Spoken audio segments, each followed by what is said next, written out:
Welcome to the latest episode of CTF. Chewin the Fat. That's right. And this is episode, I don't even know what episode this is. It's 12? No way. We've done 12 of these? Yeah. You know how much more I could have done with my life than sit here and do these? You don't have anything better to do. What are you going to go do, sit out in the woods? You're right. You're right.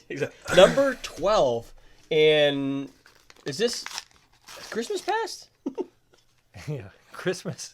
Boy, Happy New Year. you are busy at FedEx. You don't even know what day it is. I work for FedEx. I'm one of the operations managers, and over Christmas and the COVID and all this kind of stuff, our business has increased by like 40% or something insane. The year is 2021. I work 90 hours a week right now, and I want to murder everybody. So when I asked Jerry, what are we doing again? He's like, I sent you the list. I'm like, I didn't look at it, dude. I didn't look at anything you sent me. I said it to him like 3 times. I don't even know what we're doing.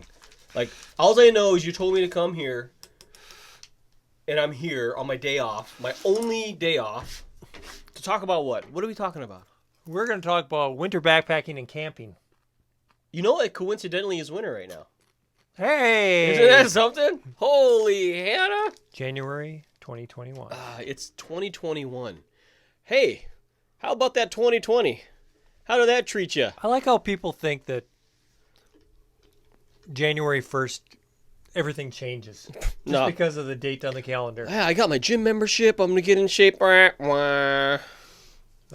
So, as you can tell from our attire, we're going to talk about winter camping and winter backpacking. Yes. Now, our winter camping and backpacking might be a little bit different than yours. And we're going to talk about ours. Because when you think of the word winter, and you're thinking of a winter wonderland scene, that's what we do up here. And it looks pretty, but it is brutal. It is pretty. It's brutal. It can be brutal. It can be if you're unprepared. Yeah, that's right. That's right. And, there's a big difference. Just because it's snow doesn't mean it's brutal. No, it's not. I mean, some of the worst camping trips are when it's like 5 degrees and there isn't any snow on the ground. That's true. But it really is like some places we go to, like these smaller towns sometimes that we pass through, that it really is like a Rockwell painting. You know what that is? Norman? Very good. Yeah. Kudos to you. I know stuff. One gold star. So, yeah, we're going to talk about just a little bit about that, what our tips are for keeping warm, basically just to have fun. If you want to have fun, bring Krusty along. He's lots of fun. But Krusty. Butt Krusty. Butt Krusty. The number one tip. Is that your new trail name? Butt Krusty? Butt Krusty. The number one tip that I will tell you about staying warm in the wintertime, not only camping, not just everyday life, staying warm. Stay inside. Don't go anywhere. That's it. Just do that. You don't got to worry about it. About 20 feet away from us is my hot tub. I know it is. That stays warm. Yep. There's nothing better than going out in the hot tub when it's like 0 degrees outside. I've done that. I've gone to hot springs in winter time. That's pretty up in Iceland. The hard part is when you have to get out. That's true. That's very, very true. We don't have a beer or an alcoholic beverage this time. We actually got hot chocolate. It's winter. And I will interchange hot chocolate and hot apple cider. I bring both with me on trail, sometimes tea. But a warm beverage, it's just nice. And there's coffee, of course. There's coffee people out there. Who's more crazy, coffee people or wine people? Or sushi people or avocado people? I'm not you know who you are. I'm not any of those people, so don't even talk to me until I've had my coffee. I'm not around enough avocado people. I would have to say it's coffee people. Coffee people? Because coffee people without coffee are bitchy. And wine people, maybe it's just the time of day. But I don't know. Unless they're an alcoholic, they can live without wine, where coffee people are addicts. No, I agree. Just because it's cold outside and seemingly unpleasant does not mean the outdoors camping season, the outdoor hiking season, the outdoor haying season is over. Not by a long shot. So I know coffee makes you have to poop more, right? Yeah. Even though I don't drink coffee, I know that.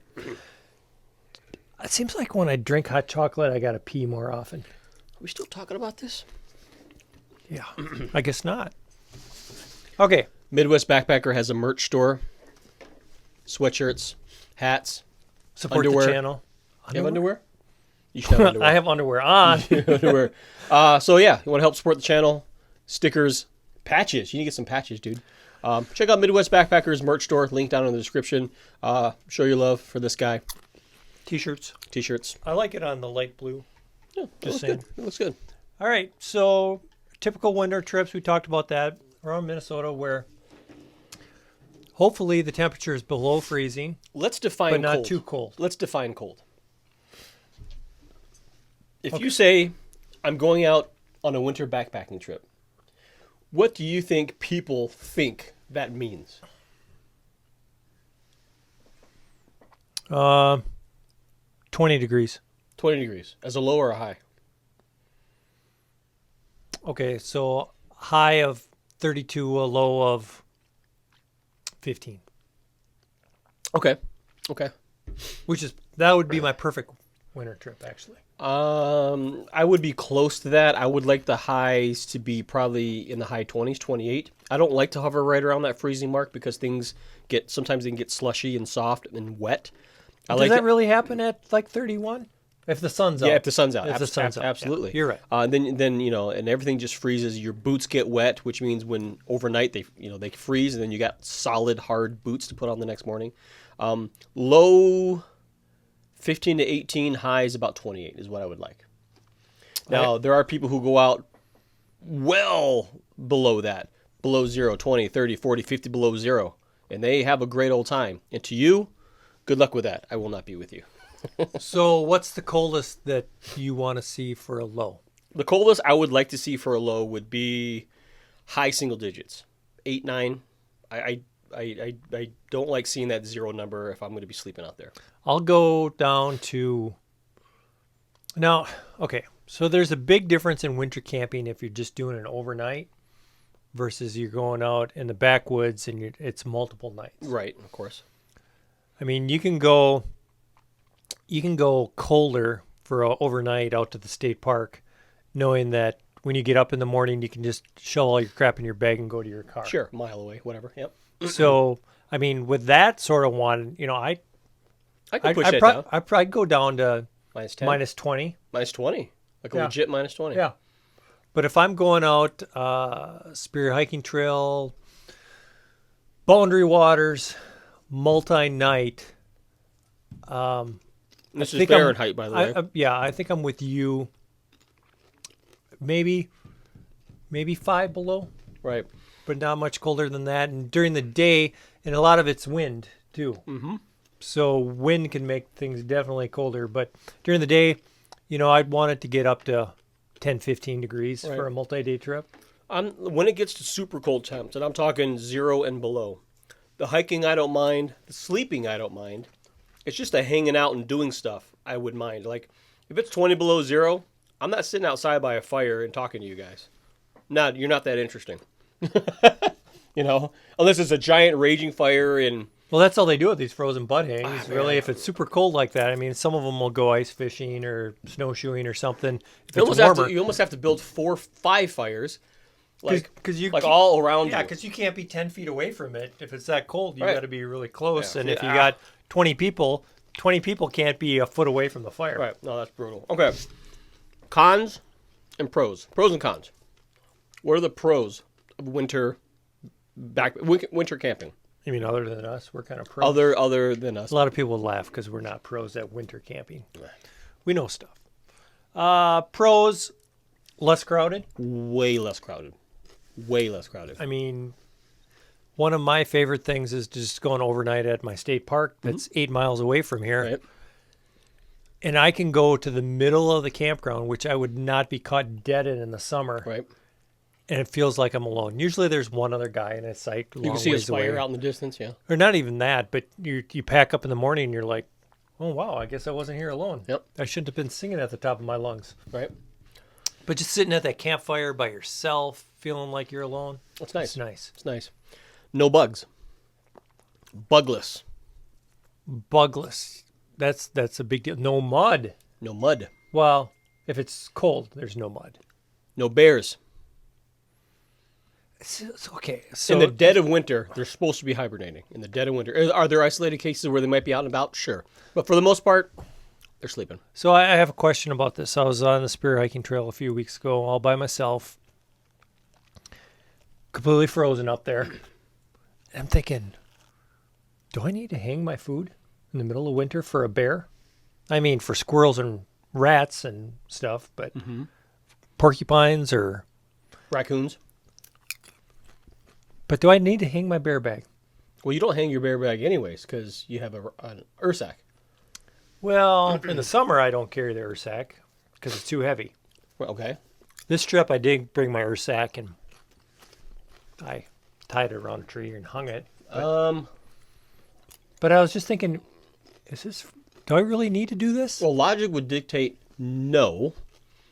The extra assurance and maybe a little paranoia would tell you yes.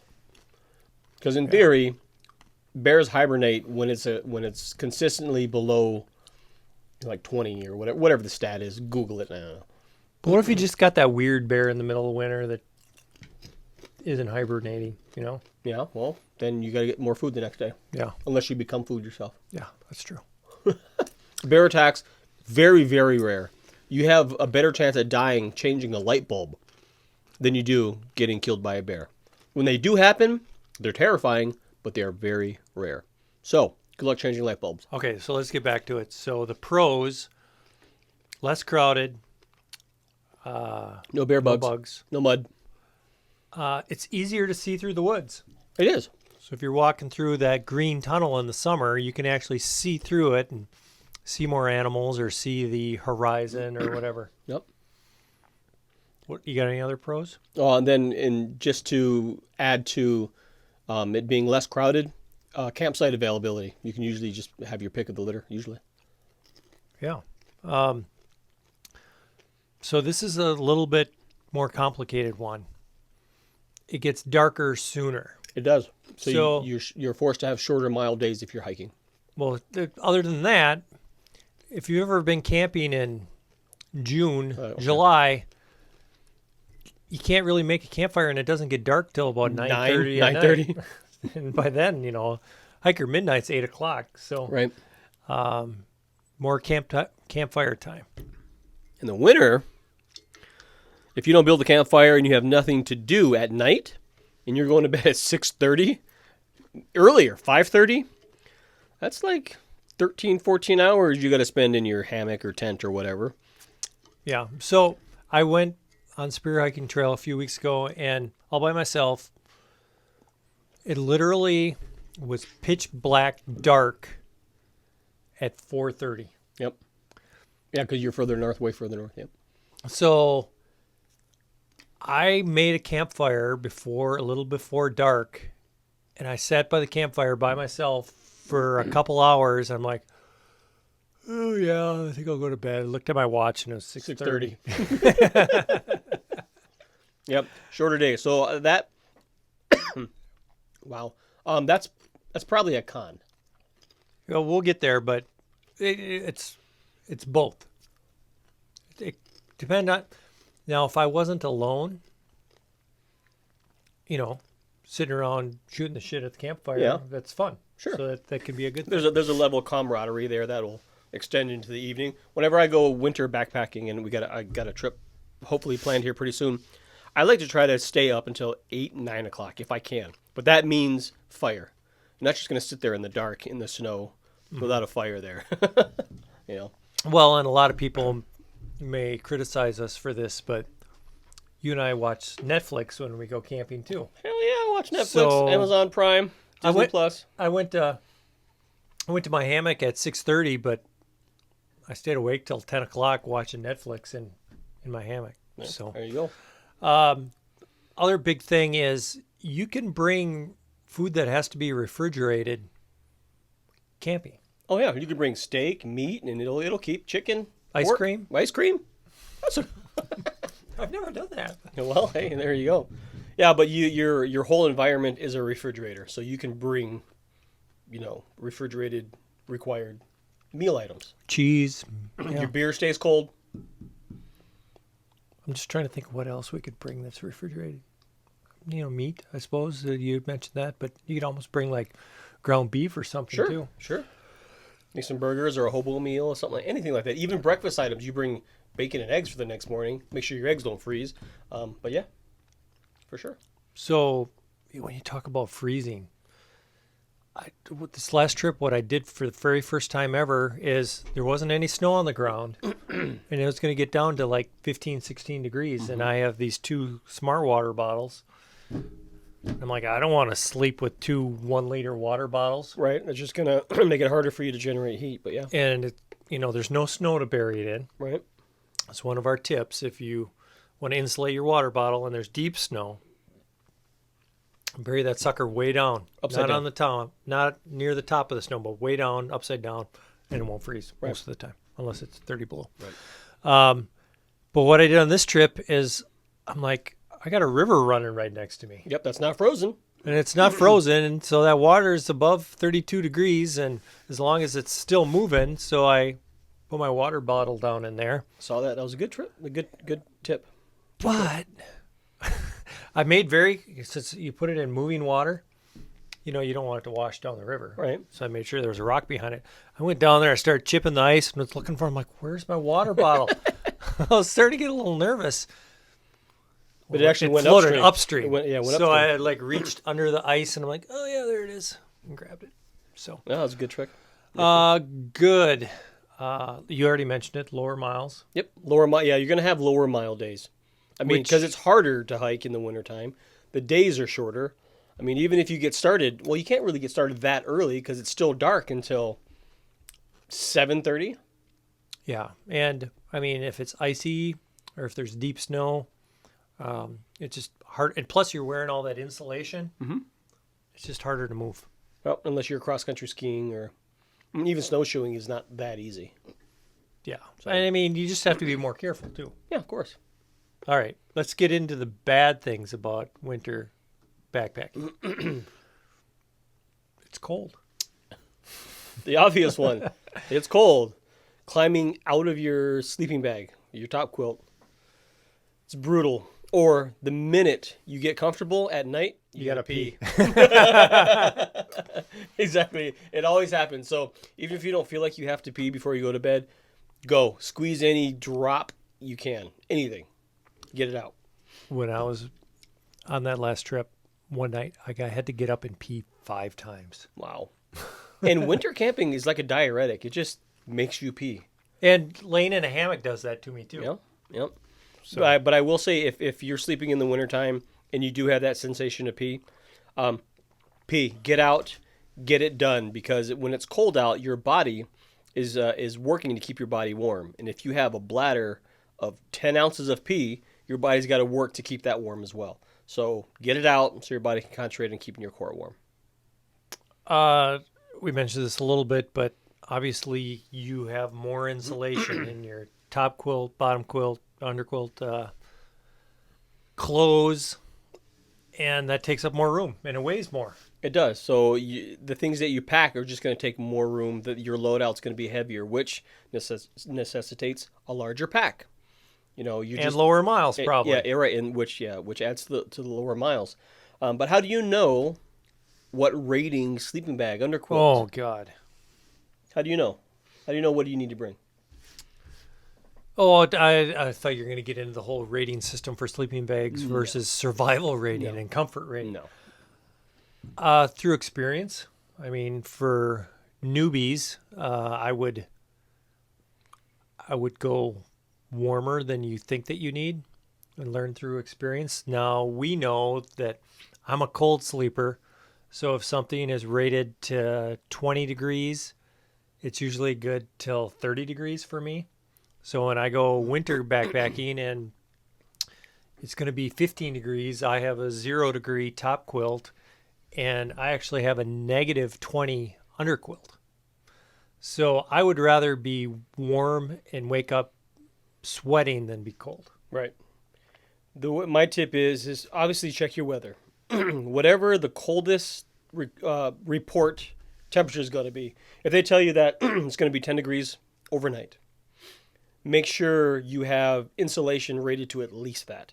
Now, if you're a cold sleeper, how do you know if you're a cold sleeper or a warm sleeper? That comes from experience. I'm a warm sleeper. I'm nuclear. I can get by in 20 degrees with usually like a 40-degree bag. And then obviously you can wear layers and things like that. And it's different out in the woods too, where I'm a warm sleeper in our bed at home where I got to have like a foot hanging out and that sort of thing. But in the woods, it's a little different. Your environment is trying to suck the heat out of you constantly. And wind. I mean, while you're sleeping, and how moist it is. Moist. That can make a difference too. That's right. Exactly. So don't skimp out on that stuff. Those are the important things. So, I mean, that's the ultimate, most important thing when I go winter backpacking is I don't care if I get cold while I'm outside of my hammock. My feet get, well, I do care. But if I get cold or I get wet, I know that I have that warm place to go. That warm, dry area, yep. Yeah. So even that one time when I got super cold on that trip up there, I wasn't nervous and I didn't have any anxiety because I knew I could go into my little shelter and warm up. Yep, exactly. All right. Other negatives: poor trail conditions, lower mileage. So lower mileage can be bad or good. Ice, slush, any of that. You got to figure out if you need spikes. And spikes don't work real good if it's a lot of snow. They just work on ice. Right. So actually that's, I broke my wrist a couple years ago, winter hiking, and I had spikes on, like big aggressive spikes that strapped on. Yeah. And the reason why is because I was walking through 4 inches of snow on top of ice. They clod up with snow and... Yeah, it cakes. Yep, exactly. Cakes and compresses. So... Right. So... There's yak tracks work really well on ice. The crampons work really well on ice. But any kind of traction system, they're worth an investment for sure. Snowshoes, sometimes. Yeah. My snowshoes have crampons, spikes on them, so they help out. But snowshoes is a whole different thing. If you'd like to find out more about snowshoes, I have a video right up here. What else is negative about? We mentioned daylight. Again. Yep. Going to be very short. If you get lonely and don't like laying in your tent for a long time, make sure you have entertainment for the 4 hours of darkness before bedtime. Exactly. That and you're setting up and tearing down camp can be a challenge because your hands get cold, you lose the dexterity, especially if you're dealing with knots or anything like that. You're going to hammocks, and hammocks. You're probably going to have to take your gloves off for a little while, and your hands will get cold. If you ever try to untie a knot with frozen hands, it's almost impossible. So just keep that in mind. The simpler your system is to set up and take down, the better you're going to be, especially in wintertime. Should I tell them my frostbite story? Sure. I remember this. So I think it was 2 years ago now. I bought my -20 underquilt from local Libre, and the day that it came, it was supposed to get to like -15. And it was like on a Tuesday. So I set it up in my backyard, and I was just going to sleep in that thing in my backyard to test it. And it was late February, so I'm like, I might not get another chance to test this year. So I set it up back there. Went out, slept in it, stayed warm while I was sleeping, but I had to go to work the next day. So I woke up early, and started tearing down. This is in my backyard, and I had to take my gloves off, when it was -10, 15 degrees out, and they're getting wet because I'm pulling my spikes out of the snow, and I'm trying to put my tarp away.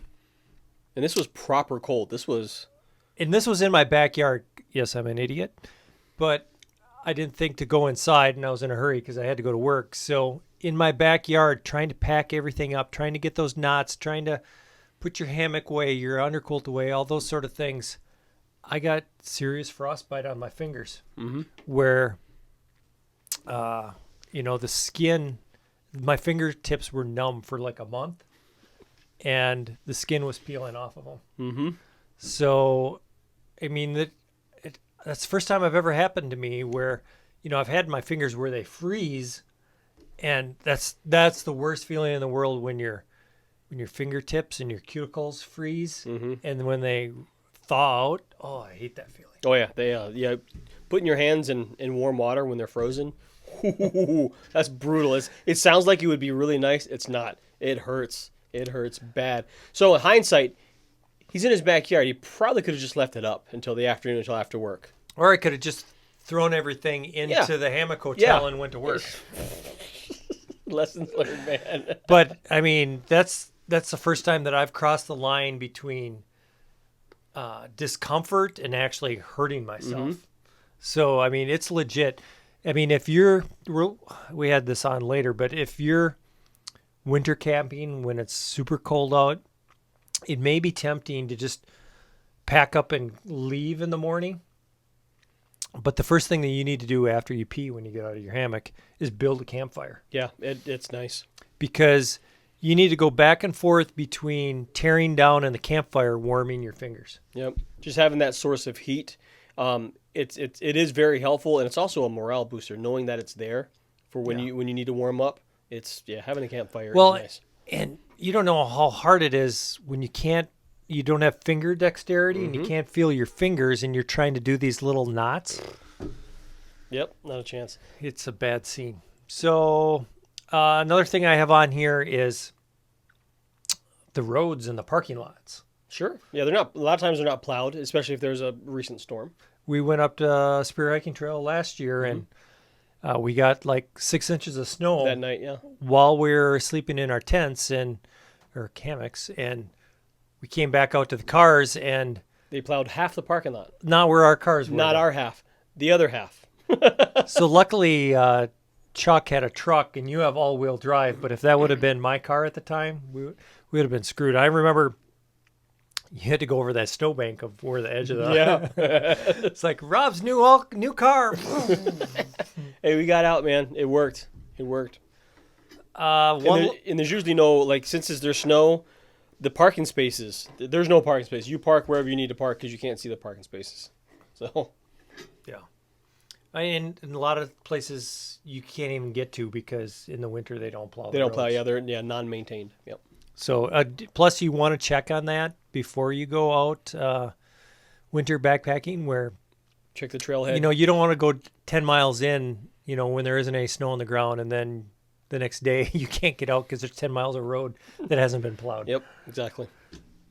Last thing I have on here is just that cold weather, keeping your water filter and your water, your phone, all your electronics. You have to account for where that's at all the time so they aren't frozen. Right, exactly. And as far as water filters go, your Sawyer type and your bee-free type filters, the ones that have the filter element in there, if those freeze, they get brittle and they break. So if your water filter ever freezes, it's probably going to be useless and it's not going to filter for you anymore.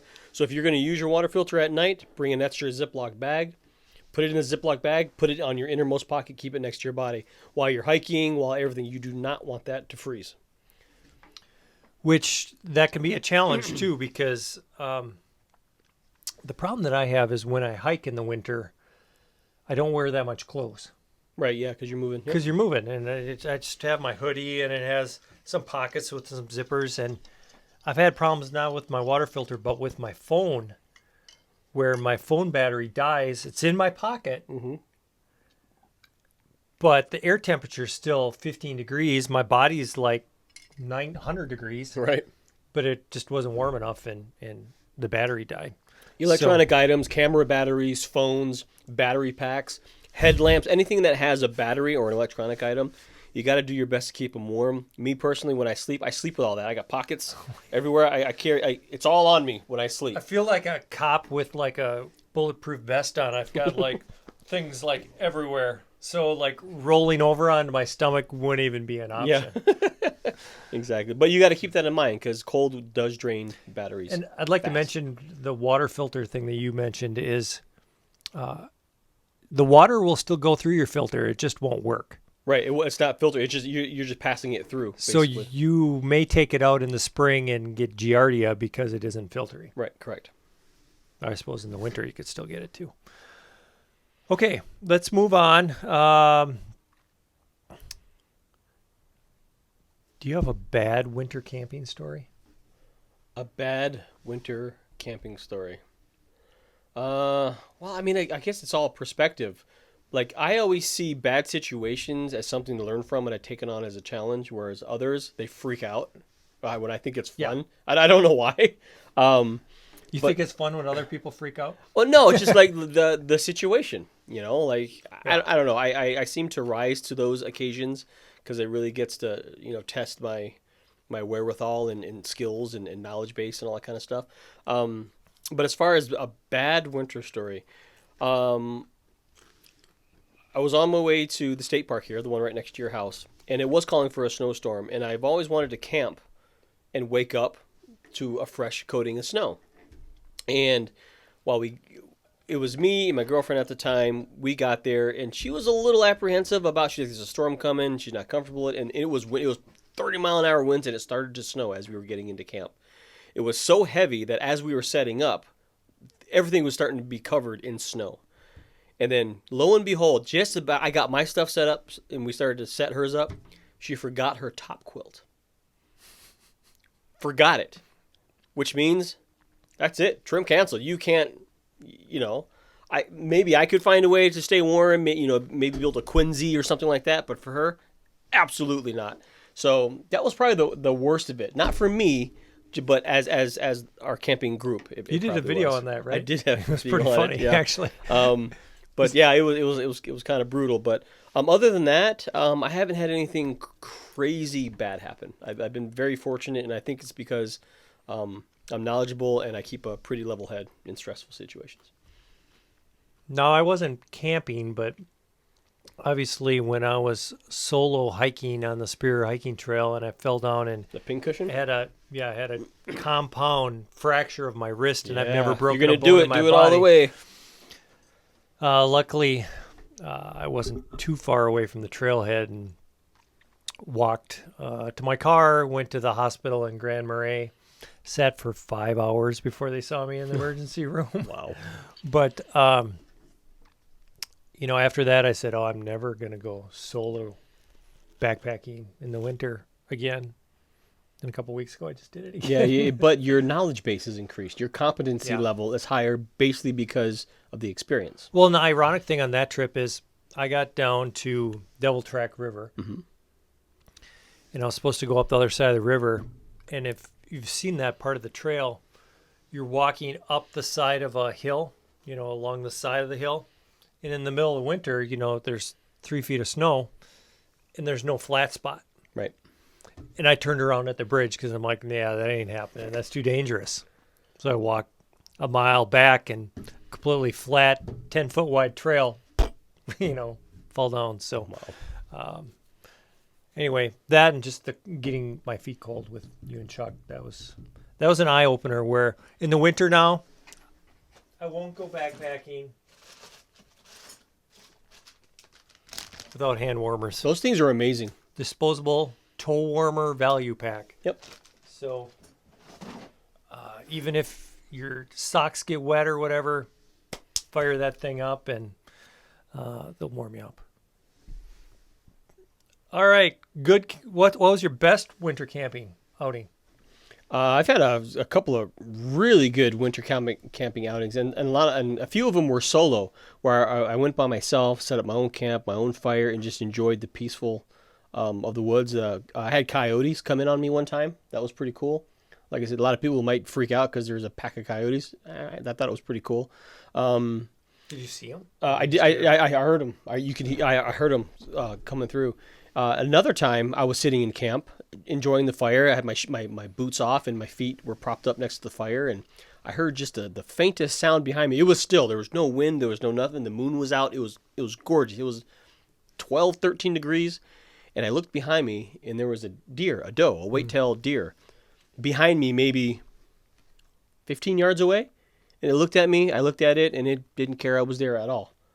And then it was just something very, very cool and magical about it. It was calm, it was peaceful, like there was not a care in the world, 'cause I was prepared, which lent to my state of mind, knowing I was prepared. That was an awesome trip.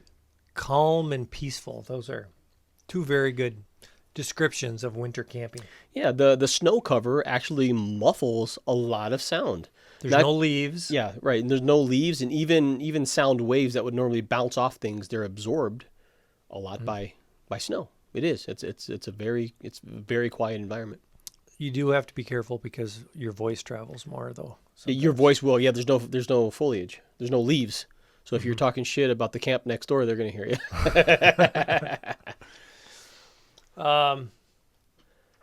Yeah. So good camping story. I think I was trying to come up with. I think the best one was like you did. It was right out here. It was actually the first time that I met you. I didn't actually meet you, but via my phone. That's right. I remember that. Because a lot of times when you're out there by the campfire and you're by yourself, I know some people are saying it's wrong, but you get out your phone and you start got full doing service stuff. at that park, though. Full service. So I'm sitting there. It's super cold out, just sitting by the campfire, relaxing. And I had just gotten back from a trip that I had to cut short. And this guy named Rob Pelton and another guy, and we're like, oh, hey, why don't we go camping in a couple days? I'm like, cool. But just that solitude. And I was at this campsite where it's up on kind of a plain. Like a prairie, yeah. Kind of a prairie. And before it got dark, I could count there's 20 or 25 deer that I could see just wandering around my campsite, which was really cool. And some people may get freaked out about that, but deer aren't gonna hurt you. Nah, deer they're completely fine. No problem. Okay, keys to staying warm. I got a video on this. You gave a good one of make sure you pee before you go to bed. Make sure you pee before you go to bed. Like I said, I do have a video on tips to stay warm. Maybe he'll link it right there. We only get so many of those. 4. But to that fact, bladder empty, stomach full. Yeah, stomach full is a big one, and a lot of people don't think about that. But your body is constantly trying to keep warm. In order for you to keep warm, it needs energy. Food is energy. Go to bed, high-fat foods, high calorie-dense food is going to keep you warm overnight. Layers. So a key is also, it's kind of related to layers, is keeping dry. Yeah. You gotta transport any sweat away from your body if you can. Merino wool. Feet especially. If you can afford merino wool. The nice part about merino wool, other than, obviously you're not going to wear any cotton while you're hiking anyway. But the polyester, it has no insulating quality while it's wet, and the merino wool will keep you wool, whatever. Like Dan Marino? Yeah. So that'll keep you warm even when it's wet. Yep. And the nice part about it is it doesn't stink. Yeah, it's naturally antimicrobial. Wool is. So merino wool is a good choice for buffs, socks, shirts, hats. Underwear. Yep. Layers is huge. The layers that you want on a trip is going to be a base layer. Like that polyester stuff is fine. Like the Under Armour, like cold gear, that kind of stuff. That's going to help transport body moisture away from you. And then after that, you're going to want a good insulation layer, something with some loft, a down layer, something like that. And then after that, you're going to want an outer layer, something that's going to help block the wind. Those 3 layers right there, different weights, is going to keep you warm. 100%. Just backtracking here. So this is a good excuse. So in the winter, when you're sitting around that campfire, you can eat a lot. Yeah, sit there and eat. That's it. Don't worry about gaining weight because no, just eat, man. You're going to just think you burn calories when it's cold. Yeah, you just sit there and you're burning calories. Yep. Yeah. So make sure that you're full. Make the campfire a priority. So In the summer, usually I go set up my hammock, tent, whatever, and then I go look for firewood. Yep. In the winter, I do it backwards. I go get my firewood, make sure that I'm all set to stay warm, and then, sometimes I don't build the fire, but I gather it and Right, just to get ready. yeah, Yep. before it gets dark. Yep. Because it's getting dark at 4:30. Yeah, you got a lot more labor-intensive camp chores in the wintertime than you do in the summertime. Summertime, you don't have to have a fire. It's nice. You don't have to have it. Wintertime, yeah, it's. Is it necessary? Probably not. Is it a priority for me? Yes, because of warmth, comfort, and morale, really. Yeah, just Yep. unless you like laying in your tent for 16 hours, Right, exactly. you need a campfire. And the key to firewood is gather up enough firewood that you think will last you all night, and then double it. Because a campfire can keep you warm 3 times. Toots. What are they? You can gather the campfire wood. That'll keep you warm. You can process the firewood. Also keep you warm. And you can burn the wood. Keep you warm. So, yeah, I mean, we don't hardly ever build campfires when we go summer backpacking. No, hardly ever. A lot of people want them, and we're just like, meh. Yeah. So this is off topic. Shocker. Would you consider yourself a camper or a hiker? You have to pick one or the two. Oh boy. I realize you like both. I can't say backpacker. Are you a hiker or a camper? I started reflecting on this. I'm definitely a hiker. I agree with that. I would say you're a camper. I would say I'm a camper. I value camp time over trail time. I do. I like being at camp. I like doing chores. My ideal is to put on, in the summertime, 10, 12 miles, maybe 15, get to camp early, and I just do stuff. That's why I like canoe trips. You set up a base camp. Last canoe trip I went on, we carved spoons. We had a great time at camp. We baked dishes and You were spooning with the boys? Oh yeah, no, it was just awesome because we made camp time a priority. But when you're all focused on miles and distance and time, yeah. So I exercise every day, with a few exceptions, just because it helps me not only physically but to sleep better at night and that sort of thing. And if I get to camp and just sitting around all day and only hike like 2 or 3 miles, I like to be worn out. Well, see, that's just the thing. Like when I'm at camp, I focus on camp chores. I'm doing the whole fire processing and gathering, right? And then I'll do chores like maybe I'll bring a more elaborate meal. Maybe I'll carve something. Maybe I'll build a fire reflector or a drying rack, or maybe I'll build some kind of apparatus to hang a pot to boil water. I mean, there's a lot of things you could do while you're at camp. I'm just saying in the winter, I just need something physically active to do. Right. Like in which you'd go, all right, Jeremy, go get some wood. Yeah. It works. So Yep. Always brings back live stuff, never dead trees. Just I am terrible in the winter. I try to go for the dead standing trees, but all the trees look dead in the winter. Yeah, they do. They do.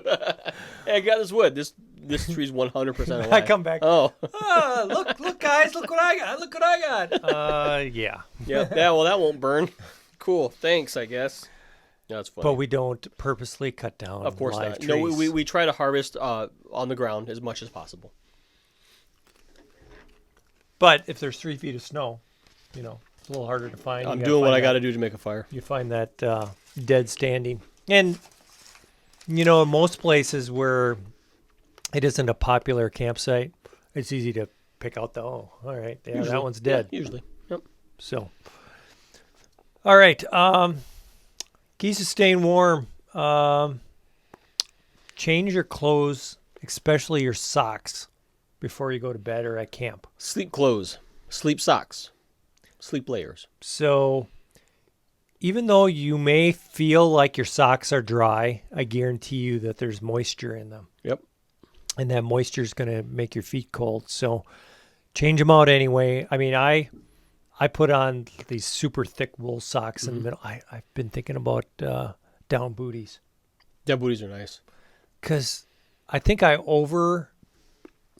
bring too thick of a quilt just because I want to keep my feet warm. Oh, that would make sense. Okay. So if I got some booties, maybe I could lighten up a little bit. There you go. I like to, go ahead and buy some. Let me know how they work. Copycat Rob. All right.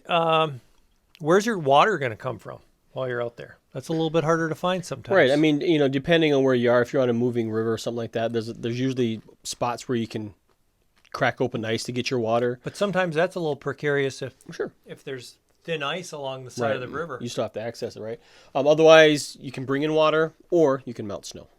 And melting snow water is different. It just tastes. You ever tasted burnt water? That's what it tastes like. I hate snow water. It tastes like burnt water. I can't hardly drink snow water. Yeah, you have to bring like a tea or something. It tastes like campfire. Yeah, it's weird. It's burnt water. Like, it's very strange. I don't know how to describe it other than that. I guess I've never tried to do it on a stove, though. I've always just done it over the fire. Now, if you made a bunch of burnt water and then filtered it, would that But a help? filter isn't going to change the taste. Yeah, you're right. Unless you get a purifier, right? Yep. Snow. But it takes way more snow to make water. Well, and when I went on the Superior Hiking Trail here, I picked the section that I went on because I knew I was going along a river with moving water. Mm-hmm. Going on a lake, it's going to be frozen. Yep. And personally, I've never had to break ice on a lake with an axe, other than when we went up to Boundary Waters Right. when it was really thin. Right. So I don't have experience with that. I mean, maybe I'll try it with someone who's done that before, but I got to imagine if the ice is 10 inches thick, it's pretty hard. Yes, it is. You bring in a handheld auger with you. Yeah. So anyway, how are you going to keep your water from freezing? We talked about that a little bit earlier where I put my water in the river when there wasn't any snow. Right. You can keep it in there. You can bury it in the snow, or worst case scenario, you can sleep with it, or just filter it in the morning. Make water in the morning. Here's one that takes a little bit of experience to figure out is how are you going to anchor your tent or your rainfly? Yeah, snow anchors. So I think there's 4 different ways. You have your stakes. So when I went up the Superior Hiking Trail, I brought stakes. I probably should have brought spikes.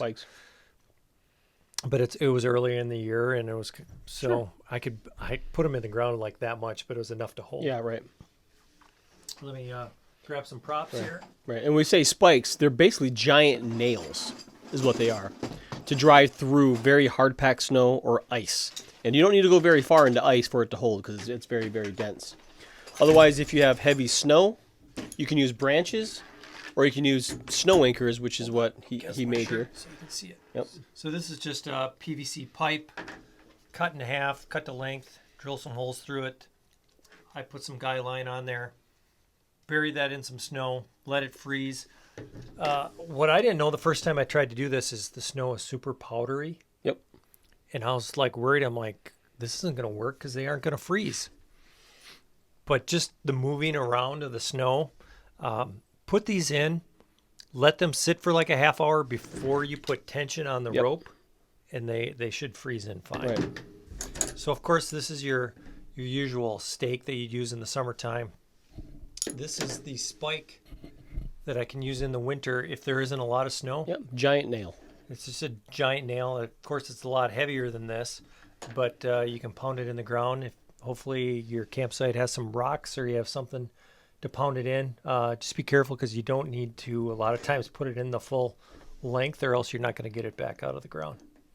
Exactly. And the other option, which is more difficult, is just tying your guidelines to like trees or something. Yep, trees, rocks. But the snow anchors work really well. Yeah, and I mean, they're super light. So problem that we had when we went one time is we couldn't get them out of the We couldn't snow. get them out. Yeah, we had to dig them out with a shovel. Condensation. I haven't figured this one out yet, to tell you the truth. Condensation can affect you in a few different ways. And where does the condensation come from?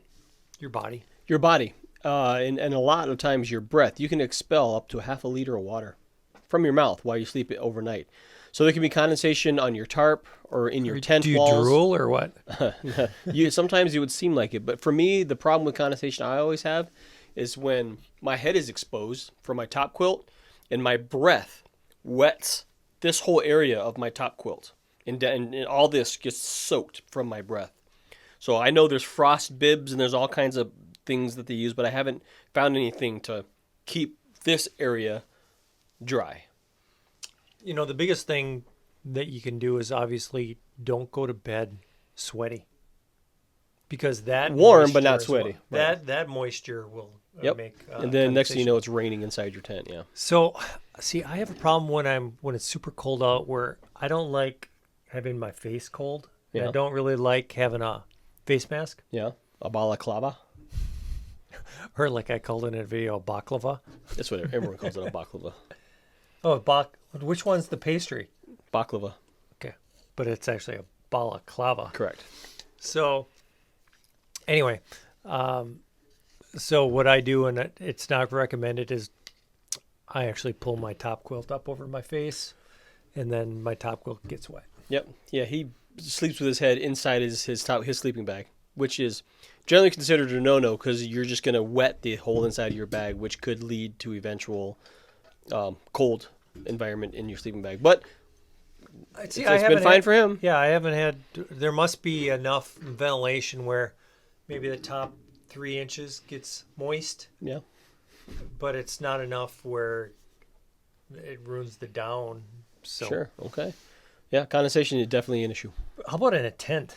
A tent, I mean, there's condensation that's going to freeze in there too, right? I mean, if you're sleeping in a single wall tent, then yeah, you're gonna have condensation issues. A double wall, not an issue at all. But there are no bugs, so as long as there isn't a wind, you can keep your vestibules open. And, sure. And that'll reduce the condensation. Absolutely. Yeah, you can open up your vents and whatnot. Sure. All right, so tips for winter backpacking. My first one would be start close to home, do an overnighter. Yeah, to get used to it. Yeah, I mean, camp in your backyard if you need to. Put up a tarp or even a tent in the backyard. Get out there, but still have a bailout, which would be your house, right? I mean, that's the way that you're going to test that insulation to see if your sleeping bag is actually cold to what you think it. And you'll learn if you're a cold sleeper or a hot sleeper. And just tearing up and setting down, you'll know, if your fingers are going to get cold. Exactly. That type of thing. Bring a buddy. Buddy system. Just in case you have to spoon. Yep. And hopefully it's a buddy that's actually competent, not someone who's just going to make it harder on you. What are you trying to say? Nothing. I always get out backpacking, especially it's worse in the winter. Or I drive 4 hours up the Spear Hiking Trail, and it's like, I wish I would have brought my other quilt. Yep. Or I wish I would have had gaiters to walk through that 2 feet snow. Sure. So bring extra crap in your car. Yeah, you can always keep it in your car. Even though you're probably not going to carry it on the trail, it gives you some flexibility. Because the weather 4 hours and 4 hours and 300 miles away is definitely going to be different. Yep. And it Especially might be if you're going north. Yeah, and your phone says, well, it said last night it was supposed to be 30 degrees, and it's like 5 degrees now. Yep. Prepare for a worst case scenario, and make a game time decision on what quilt you're actually going to bring with you on trail, gear items, clothing, any of that kind of stuff. We talked about some of these other things about the fire, setting up, tearing down. We talked about a lot of things on here. I think anything else that we're missing? I just know the more you do something, the more competent you're going to be at it. They say 10,000 hours of anything is going to make you an expert at it. Start getting out there and start doing it. Now, trial and error, if you're by yourself because you don't have any crazy friends that will do it with you, go in your backyard, go to a campsite where you can drive up. That way your car is right there as a bailout. And then you can start venturing further and further into the woods, onto trails.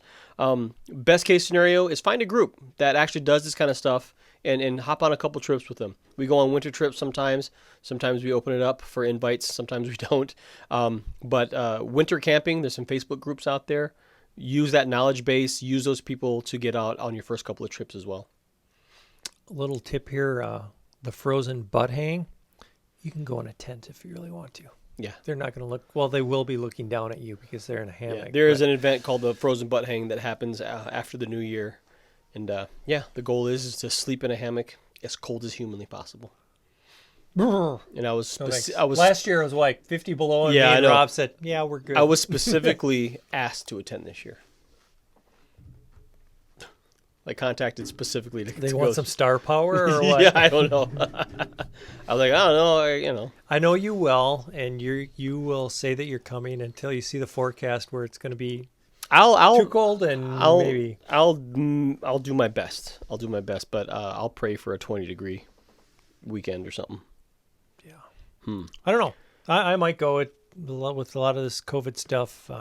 My availability maybe open, exactly. So for those of you who already winter camp, whether it's northern like this or even somewhere southern, what tips and tricks do you have? Share those down in the comments. Let the other people who are reading them share in that tidbit of information.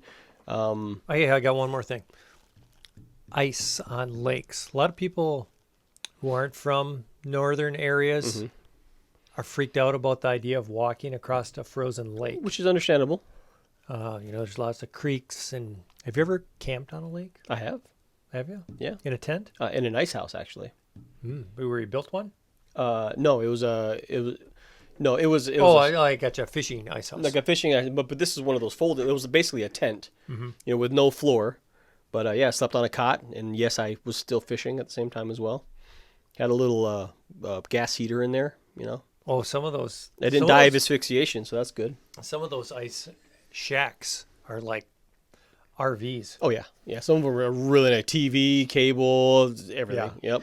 But camping on a lake is pretty nice. You just have to be sure that you don't get too warm inside there because you could sink down into the ice a little bit. You're not going to fall through. If an ice is a foot thick, you can drive a car on it, right? But the other thing I thought of, too, is when I was going to go camping a few weeks ago, I was going to go to a popular lake that we like in the summertime, but I'm like, right now it'll look like a prairie. Yeah.